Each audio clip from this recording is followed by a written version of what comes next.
Bem-vindos a mais uma aula de geografia. Hoje nós vamos falar sobre o Japão. Vamos fechar o ciclo dos países de vanguarda em termos de desenvolvimento no mundo. Falamos um pouquinho lá no começo sobre os Estados Unidos, falamos sobre os países de principal economia na Europa, né? Nomeadamente Reino Unido, França e a Alemanha, principalmente estes. E, claro, demos um apanhado geral do continente europeu, principalmente no que diz respeito aos aspectos físicos, né? Mas hoje nós vamos apresentar o Japão. Primeiramente, pessoal, entender que o Japão ele é um milagre, né? O Japão, do ponto de vista físico, ele é um milagre. Eu vou mostrar para vocês. Deixa eu só compartilhar a tela, certo? Só um momentinho.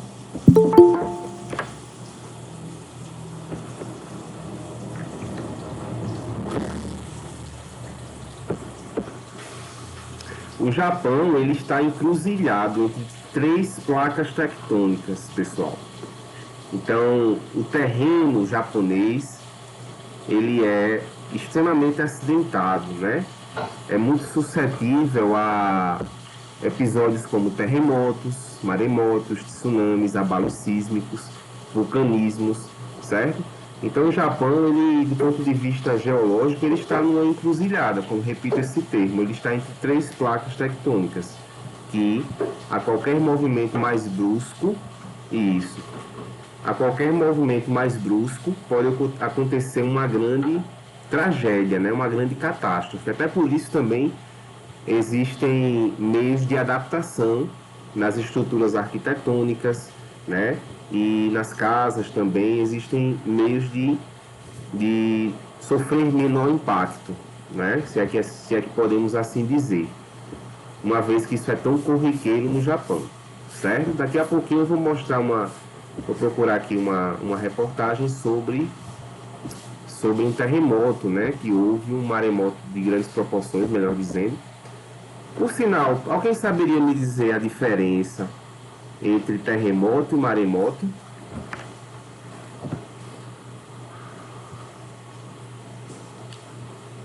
Representam a mesma coisa ou são coisas diferentes?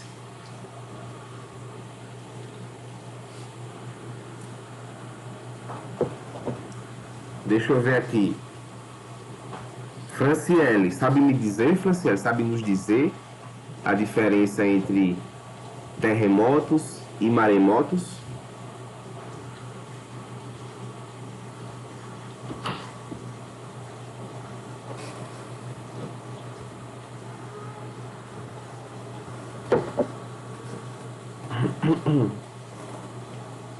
Bom, acho que Franciele não está escutando. Mas enfim, pessoal, vejam, pode parecer fácil de diferenciar, né? Ah, terremoto é na terra, o maremoto é no mar. Vejam, o terremoto ele tem um epicentro. O que é o epicentro de um terremoto? É a área de projeção na superfície. Não necessariamente o terremoto ele começa no epicentro. Ele começa geralmente, né, embaixo da terra, na subsuperfície, e os tremores de terra são ocasionados por ondas sísmicas que se propagam, certo? Então, quando você tem, por exemplo, pode acontecer de você ter um tremor de terra e esse tremor ser projetado no continente. Se for projetado no continente, o epicentro, ou seja, a projeção superficial for no continente, é um terremoto. Se for no mar, um maremoto, certo? Então a gente tem o hipocentro e o epicentro.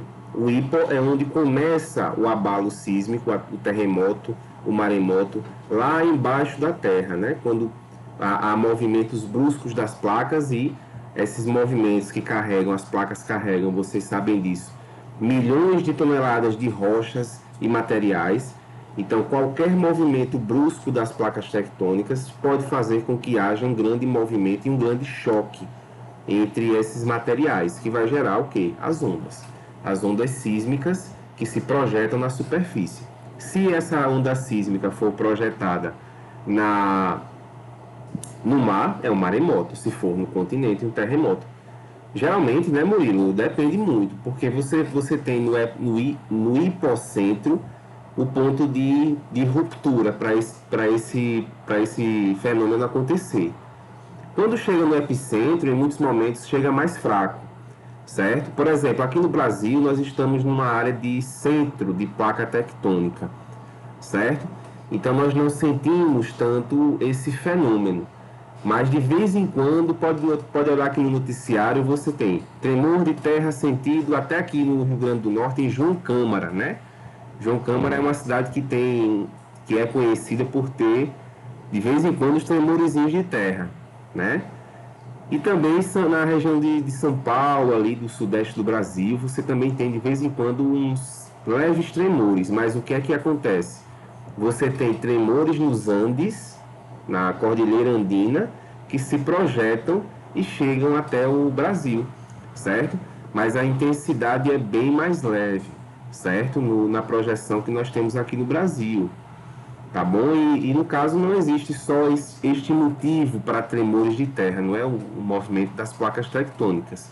Podem acontecer vários e vários fatores que intensifiquem ou causem esse fenômeno. Por exemplo, quando você tem construções de grandes usinas, quando você tem uma extração muito intensa de materiais do subsolo, e aí essas rochas que estavam acomodadas nesses materiais, elas descem de uma vez, né, muitas vezes.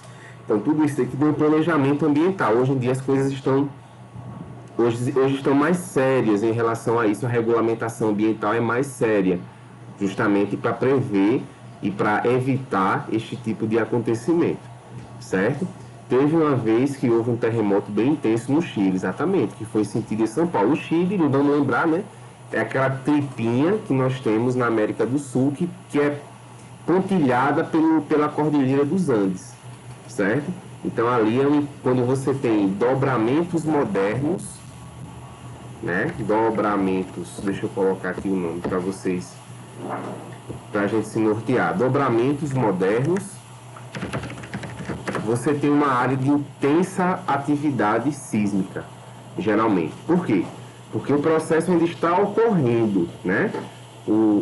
A cordilheira está se formando ainda, ela não está consolidada, certo? Ela ainda está, a crosta terrestre ainda está fazendo isso, ó, ainda está enrugando e subindo. Alguém pode me citar exemplos de dobramentos modernos, fora os Andes, no mundo?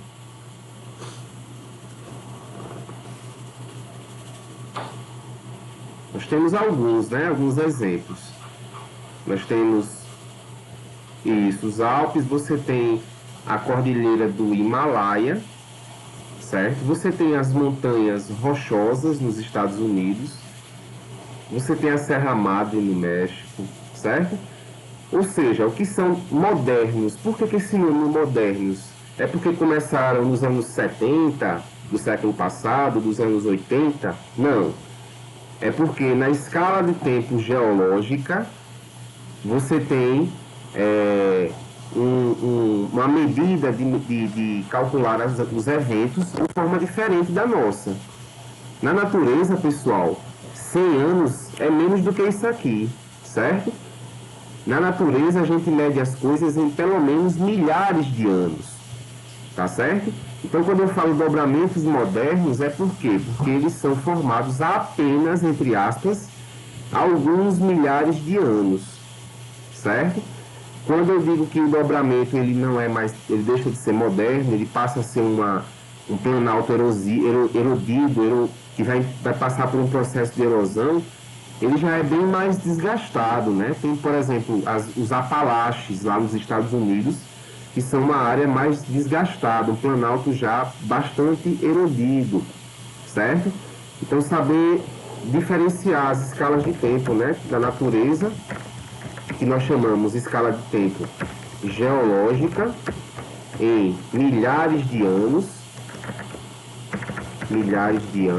ou milhões, ou bilhões, melhor dizendo, certo?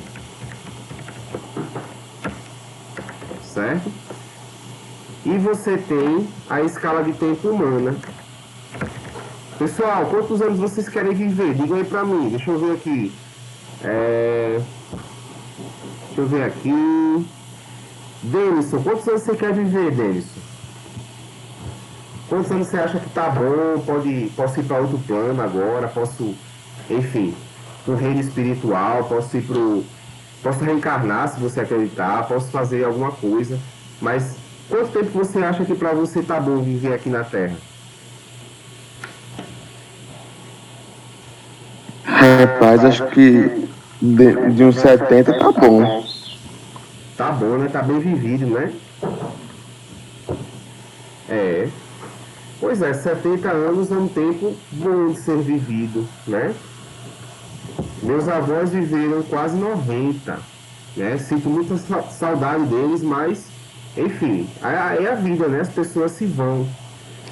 Mas 90 anos, vamos colocar mais ou menos o que nós, desta geração, podemos viver, devido ao avanço da medicina, devido aos estudos que promovem as vacinas, por exemplo, já tem comprimidos sendo desenvolvidos para algumas doenças que antes eram incuráveis, né? Já se desenvolvem estudos avançados sobre o Alzheimer, né? Que é uma doença que é muito triste porque deixa você irreconhecível, né?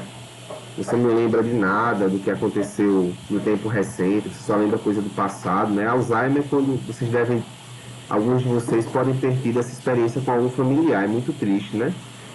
Mas pronto, o avanço da medicina faz com que a gente tenha a perspectiva de chegar até os 100, se brincar, né? Nós estamos em 2022, eu estou com 31, por exemplo.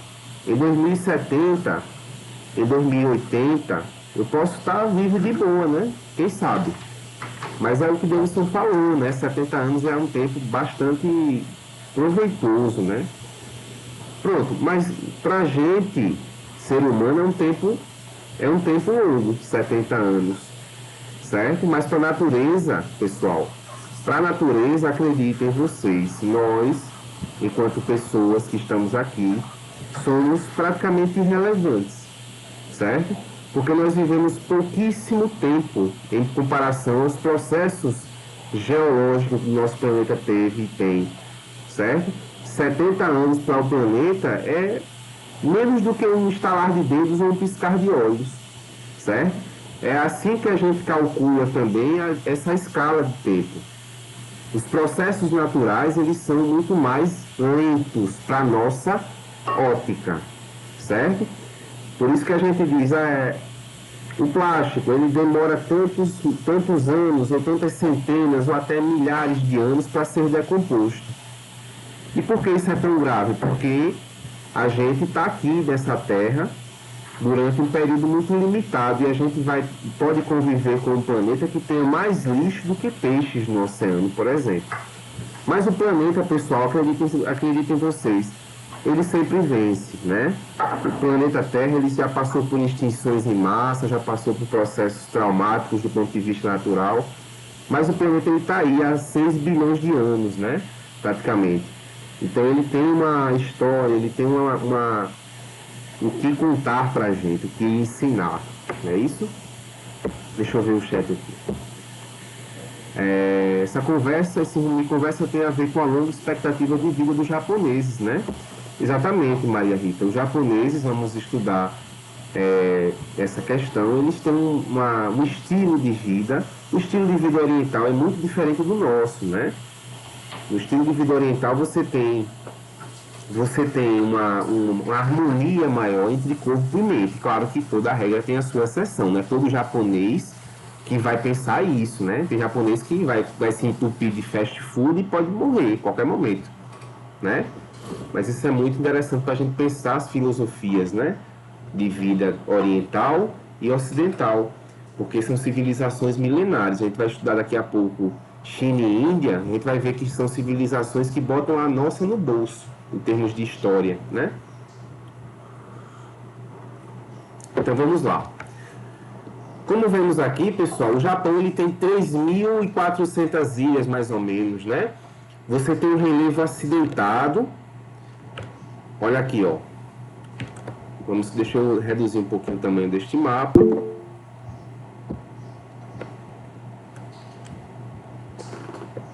Eu acho muito interessante esse mapa físico, ele fala muito com a gente, né? O que é que esse mapa está dizendo aqui? Veja que as altitudes, elas são mais baixas em que parte do Japão? Onde é que nós temos altitudes mais baixas? Consegue me dizer aí? Perto do litoral? No litoral, né? A tendência é que o litoral, por ser uma área mais próxima ao mar, ela seja sempre mais baixa, né? E como é que eu sei disso? Pela legenda. Eu posso observar as cores e eu vejo a correspondência aqui em cima, olha, na legenda, né? Então eu vejo que as áreas em verde são até 200 metros. As áreas em amarelo são de 200 a 1000, né? E acima de 1000 eu tenho a cor mais amarronzada, bege para marrom, não é isso? Então aqui você também tem os picos com mais de 3.000 metros, né? Alguns no centro do Japão. Monte Fuji é muito conhecido, né? Ponto turístico, inclusive, certo? Cartão postal do Japão. Tá? Então você veja que é um relevo, pessoal, que já de cara a gente identifica que é um relevo que não é fácil não é favorável, melhor dizendo, para a agricultura. Boa parte dos alimentos do Japão tem de ser o quê? Importados. Já é um fator de risco, né? Que o Japão tenha tudo para dar errado no Japão, como sociedade, como cultura, como civilização. Tudo conspirando contra, mas os japoneses, né, criaram mecanismos, meios de serem uma civilização admirada no mundo todo. Certo? Claro, tem seus preconceitos, tem seus defeitos, tem seus vícios, como toda sociedade, mas é uma sociedade de fato admirável. E a economia, que é o nosso foco aqui nesses estudos, também, né? Pessoal, uma perguntinha. Vejam que nós temos setas neste mapa, né? Setas amarelas e setas vermelhas, e setas verdes e azuis também, né? O que significam essas setas? Vocês sabem dizer pra gente?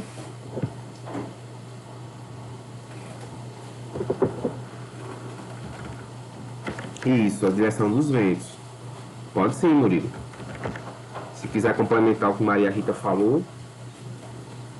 Tipo, tem a seta subindo e tem descendo. Aí, tipo, eu acho que isso é por um equilíbrio de pressão. Então, de baixa pressão para pressão, para tentar equilibrar. Exatamente. Perfeito. Como é que circula o vento? O vento ele vai de áreas de alta pressão para áreas de baixa pressão. É uma coisa natural, tá certo? Isso não muda. Áreas de alta pressão, geralmente os polos eles têm muito mais alta pressão, certo? Então eles tendem a dispersar massas de ar, dispersar ventos, vamos dizer assim, usar uma linguagem mais tranquila. Eles dispersam os ventos e esses ventos fazem o quê? Eles carregam características do lugar onde eles são originados. Então, quando chega uma massa de ar polar no Brasil, chega geralmente ali na faixa do litoral paulista, do sul do país, certo? Você tem uma queda brusca de temperatura. Tem massas de ar polar que elas são tão amplas que elas chegam na Amazônia, certo? E promovem o que eles chamam lá de friagem. Alguns macaquinhos, inclusive, morrem congelados em algumas épocas específicas do ano, onde chega essa massa de ar polar, chamada polar atlântica, né? Então, é uma coisa muito curiosa da gente entender, né?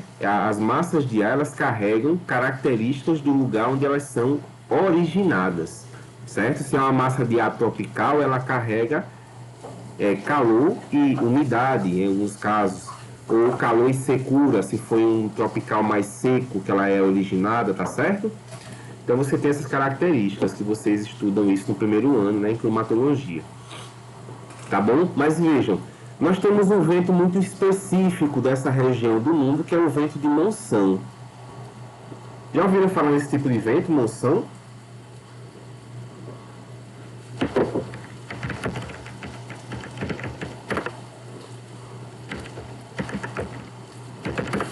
A gente vai ver muito isso na Índia também, né? Quando a gente estudar a Índia. A monção, pessoal, ela é um vento sazonal, como eu coloquei aqui. Sazonal não tem nada a ver com sazon aqui no Império não, tá certo?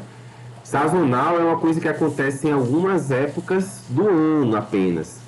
E depois só no outro ano, né? Então você tem as monções, a monção de inverno e a monção de verão. Como é a monção de verão? Vamos começar pelo verão, que é a estação mais quente do ano, geralmente, né? No verão você tem o vento soprando do oceano para o continente. E no inverno é o contrário, é do continente para o oceano. A umidade no verão ela é conduzida toda para o continente. E aí quando a gente for estudar a Índia, a gente vai ver, sim, certeza, a gente vai ver com mais cuidado essa questão da monção, porque na Índia é um problema muito sério. Todos os anos você tem chuvas muito pesadas na Índia que acabam matando, inclusive, muitas pessoas, deixando muitas desabrigadas e acabando com plantações agrícolas, certo? Então interfere diretamente na economia do país. Monção, olha, aqui esse tipo de vento é muito específico do Oceano Pacífico, certo? Aqui você tem algumas correntes de vento, você tem, por exemplo, as brisas marítimas, né, que sopram do oceano para o continente, certo? Você tem essas brisas diurnas e noturnas, certo? Que é responsável por aquele ventinho gostoso que a gente sente quando a gente se senta na calçada. São as brisas marítimas. Aqui é mais ligado ao Oceano Atlântico, né? Esse tipo de vento ele é muito típico do Oceano Pacífico, tá certo? Então é o seguinte, as monções, portanto, elas trazem muita umidade em algumas épocas e em outras épocas elas tiram a umidade, esses ventos, eles tiram a umidade do continente, deixam o continente seco, isso no inverno, certo? E no verão o continente ele fica cheio de chuva e no inverno o contrário, ele fica seco, certo? Então é isso que acontece. Então vejam as correntes marítimas. Alguém sabe dizer pra gente o que é corrente marítima? O que é corrente marítima?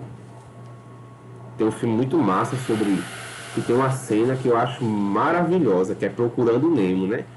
Procurando Nemo tem uma cena que o cara o peixinho lá, o Nemo pai, né? Tá procurando o filho dele e aí ele acha a tartaruga marinha.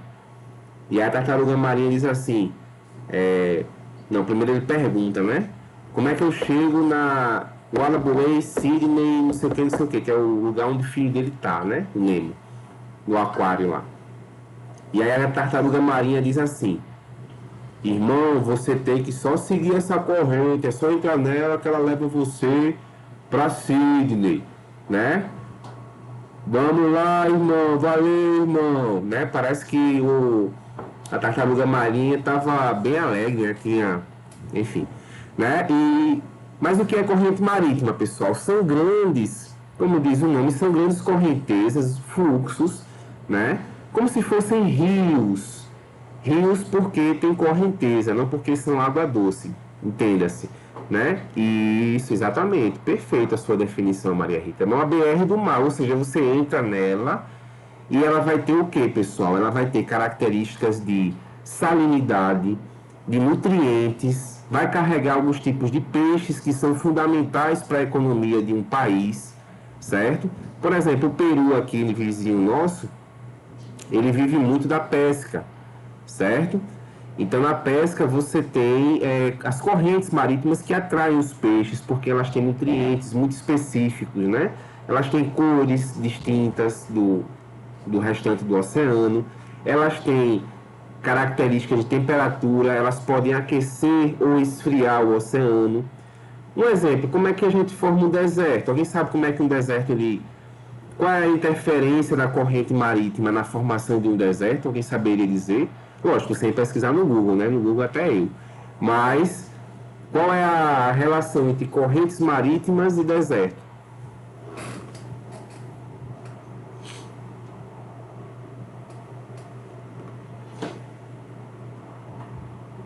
Olha, as correntes marítimas, pessoal, se elas forem correntes marítimas frias, elas vão resfriar, concordam comigo? Elas vão resfriar algumas áreas muito específicas do oceano, por onde elas passam. Quando você tem o resfriamento do oceano, você tem o processo de evaporação, sim ou não?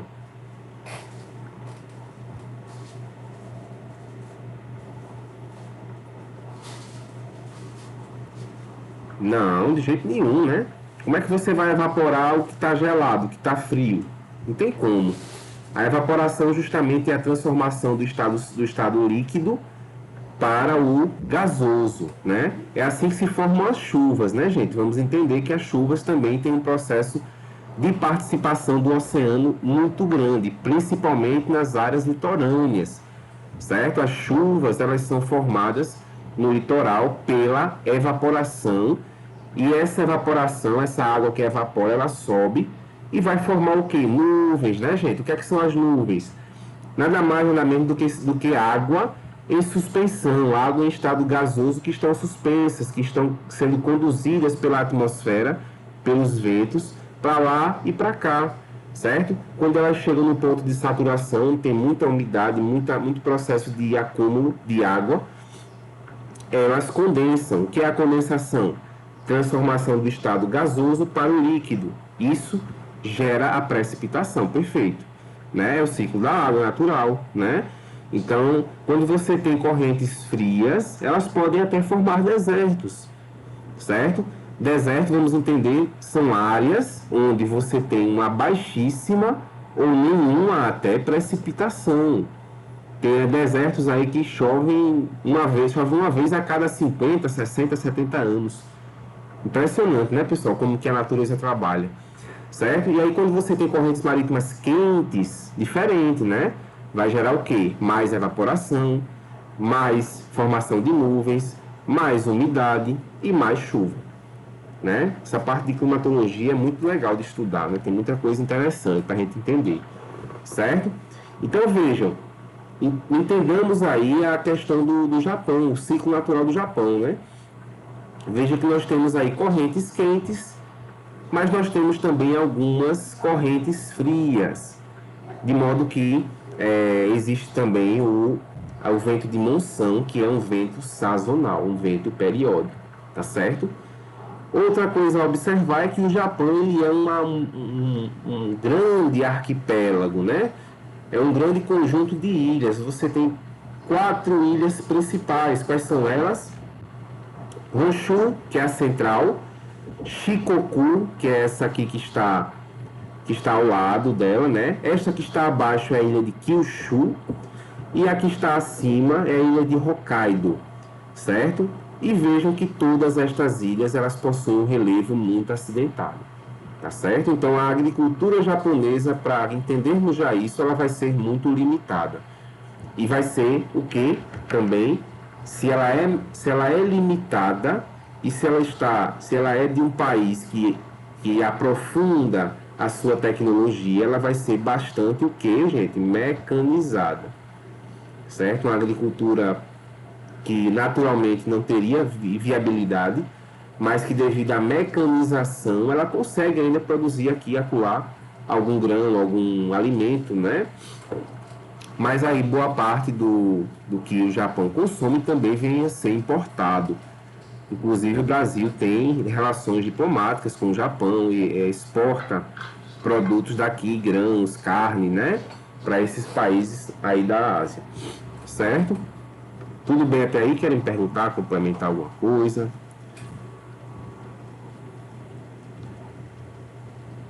Não sei dizer, Murilo, assim, não posso cravar isso, né? Precisaria ver algum contexto da ciência bélica, da ciência militar, não sei dizer se não pode ser atacado por via terrestre.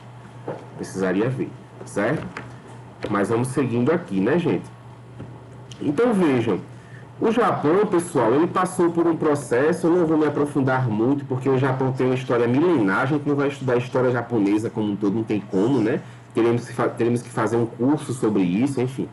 Mas o Japão, ele, até muito recentemente na história do Ocidente, na nossa história, na nossa perspectiva histórica, ele vai ser um país muito fechado. Até o século XVIII, século XIX, você tinha os samurais japoneses, né? O que eram os samurais? eles eram grandes senhores de terra, como se fossem senhores feudais que a Europa tinha na Idade Média, né?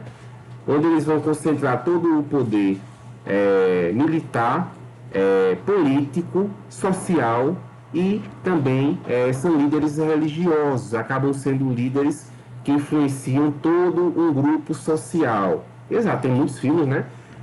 Eu assisti recentemente Memórias de uma Geisha, eu não tinha assistido esse filme também. Tem no Netflix esse filme, caso vocês tenham uma conta, possuam acesso, procurem esse filme que é muito bom, Memórias de uma Geisha.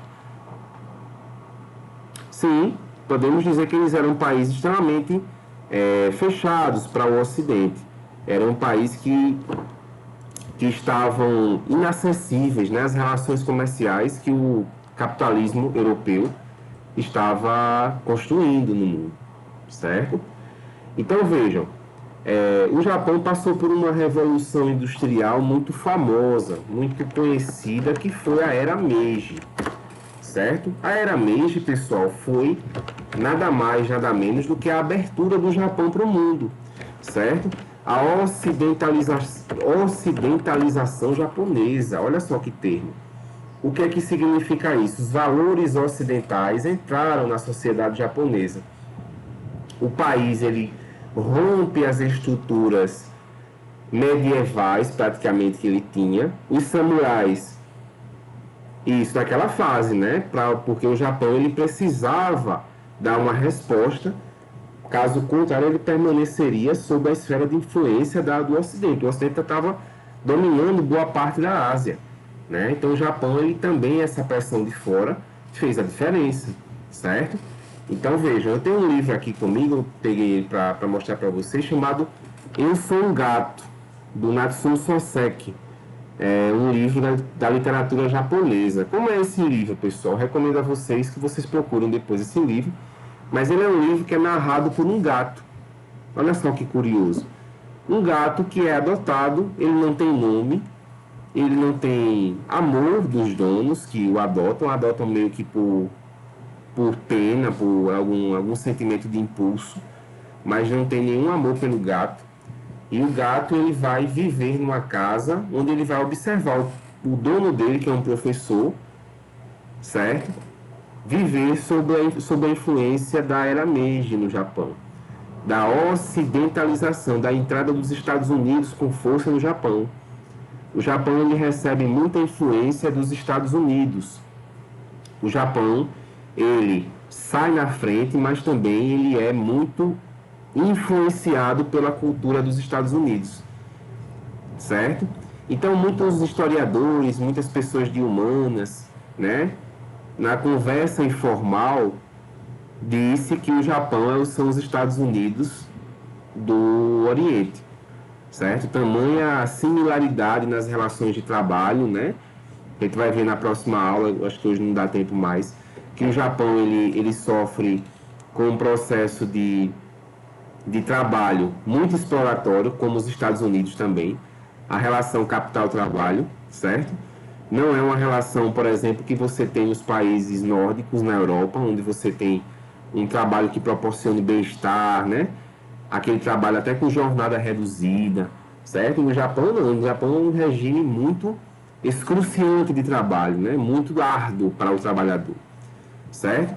Então esse gato, né, Bruno, ele faz raciocínios maravilhosos. Ele é um gato extremamente inteligente, certo? Claro, não é um gato que escreveu, né, pessoal? Foi um escritor japonês, mas o personagem principal é um gato, certo? E aí ele vai proporcionar momentos de reflexão, tanto sobre os animais, a inteligência animal que a gente muitas vezes subestima, quanto sobre as transformações japonesas da era Meiji, certo? Opa, parece que eu perdi minha conexão.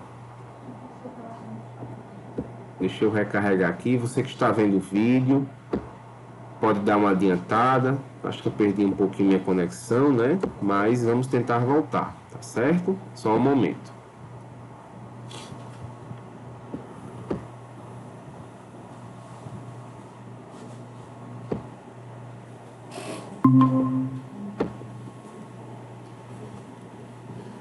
Oi, pessoal, estão me ouvindo? Como é que está aí para vocês? Estamos sim, professor. Beleza, uma conexão deu uma desestabilizada aqui, tá? Mas, beleza, gente. Então, gostaria, né, de finalizar essa fala da questão do livro, né? Mostrando que a era Meiji foi um processo de extrema transformação na sociedade japonesa, certo? E vai fazer com que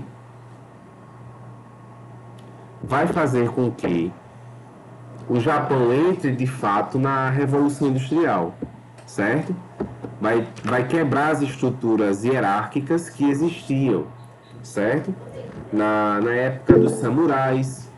Deixa eu ver aqui. Opa, pode falar, João Marcelo. Beleza. Estamos terminando já também a aula, né?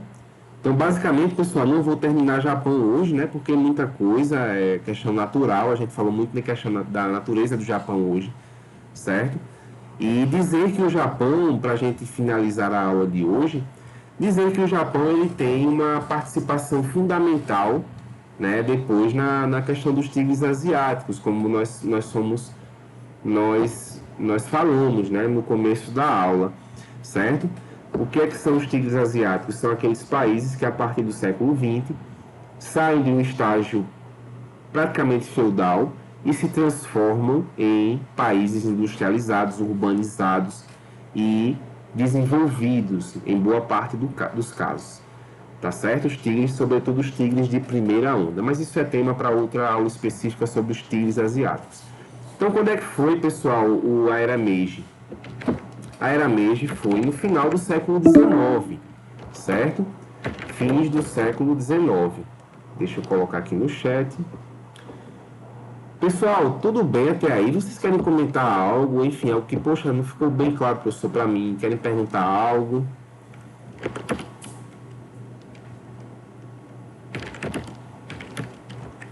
De boas, na lagoa.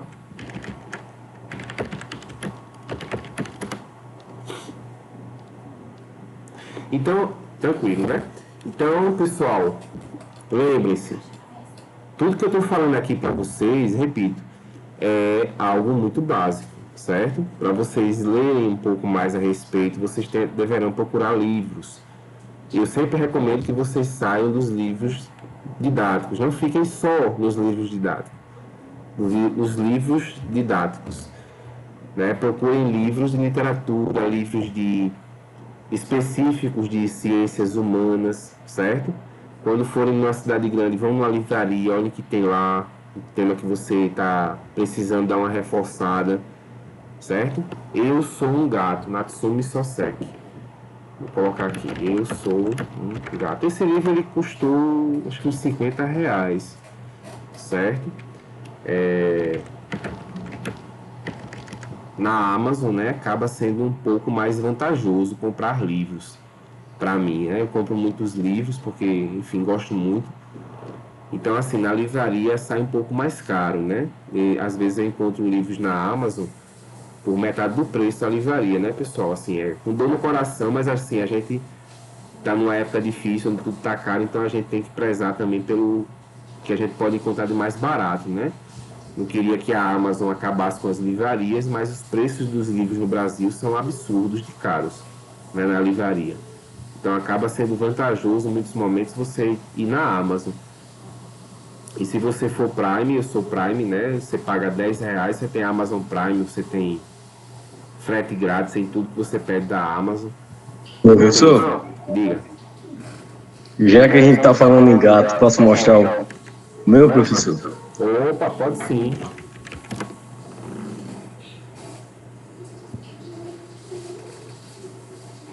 Cadê? Não vi não. Ah, ele é preitão, né? Olha aí que bichão. Pois é, eu tenho um casal aqui, né? E pra mim são meus filhos, né? Não tenho filho ainda, mas pra mim são meus filhos. São bichos realmente adoráveis, né? Nossos animais de estimação. Ele veio assistir aula comigo, professor. Pois é, eles têm inteligência fenomenal, né? Também alimentam alguns da rua, né? Eu sou muito adepto da causa animal, né? Eu também procuro ajudar sempre que eu posso nas ONGs, né? Eu acho que é muito importante nós como sociedade, o Brasil principalmente, você tem um índice de abandono de animais muito grande no Brasil, né? E o Brasil é um dos países que daqui da América Latina que pouco avançou, né, na questão das políticas de bem-estar animal, certo? Mas tem as coisas estão aos pouquinhos, né? Estão caminhando para melhorar. Esperamos isso, né? Nós temos Sim, já. professor. Inclusive, esse meu gato aqui, ele é adotado. Sempre a gente procura adotar animais, um cachorro, um gato, para tirar o bichinho de uma situação ruim e dar uma vida melhor a ele. É uma atitude muito nobre, né? Infelizmente, esse descaso está enraizado na nossa cultura, né? É verdade. Mas, assim, depende de cada um de nós, né? Que cada um de nós possamos fazer um pouquinho, né? Se nós fizermos um pouquinho, já ajudaremos alguns a viverem melhor, não é isso? Então, deixa eu colocar aqui. Pois é, pessoal, o Bruno. Como é o nome do seu gato, Bruno? Como é que se chama o seu gato? Ele fica no colo O nome dele. dele é Pelé, professor. Eu coloquei o nome de Pelé, que ele Pelé. gosta de jogar uma bola. Ah, então tá bem colocado o nome. O nome da minha gata é Catarina e do meu gato é Boris. São nomes russos, né? Catarina, devido à imperatriz Catarina, a Grande. E Boris é outro nome russo, né? Tem um escritor chamado Boris Pasternak, que escreveu o Doutor Zhivago. Então botei nome em homenagem também à literatura russa, que eu gosto muito particularmente, né? Mas realmente, cara, bacana demais, né? É muito bom ter animais, professor. Muito bom. É verdade. Maria Rita falou um ponto interessante, né? Estamos já terminando a aula, tá, pessoal? Vou só botar aqui a lista para vocês, não saiam ainda. Mas ela colocou a música, né? Atirei o pau no gato, já é uma música agressiva, né? Realmente, tem muitas músicas das antigas que a gente inocentemente cantava, que são ou preconceituosas contra algumas pessoas ou são realmente violentas, né? Contra os animais, enfim. Por exemplo, tem aquele Corta o Cabelo Dele, que é uma música que hoje a gente entende, né? Que é um teor racista, certo? Enfim, temos muitas dessas coisas, mas é bom que a gente está avançando, né? Antigamente as pessoas cantavam sem sentir a dor do outro. Hoje em dia já tá um bocadinho melhor. Pessoal, na próxima semana, acredito que eu vou passar uma atividade para vocês, porque a gente já está com 3 semanas de conteúdo, então assim, fica até um pouco cansativo para vocês ter muito conteúdo, né? De uma vez sem que haja um tempo de exercício, certo? Então na próxima semana acredito que eu vou passar um exercício para vocês. Mas, deixa eu colocar aqui. Mas na outra semana, mais tardar, a gente pretende terminar Japão com vocês, tá certo? E estamos também fechando já o segundo bimestre, né? Já é pra gente ter fechado as notas, mas a correria tá tão grande para mim que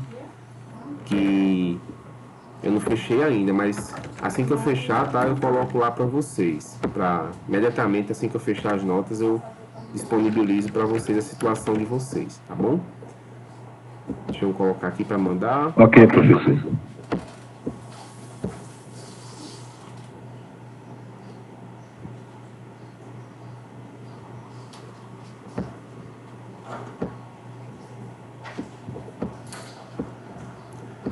Valeu, gente. Bruno, um abraço aí pro seu gato, para você também, primeiramente, né? E para todos, né, pessoal? Tá aqui na lista de presença. Vocês podem Valeu, passar. professor. Valeu. Valeu, assinar, clicar lá e enviar no final, tá bom, gente? E aí eu disponibilizo a aula daqui a pouco no grupo de vocês, depois se vocês quiserem rever. Tá bom, gente? Um abraço para todos, se cuidem e até a próxima semana. Tchau, tchau.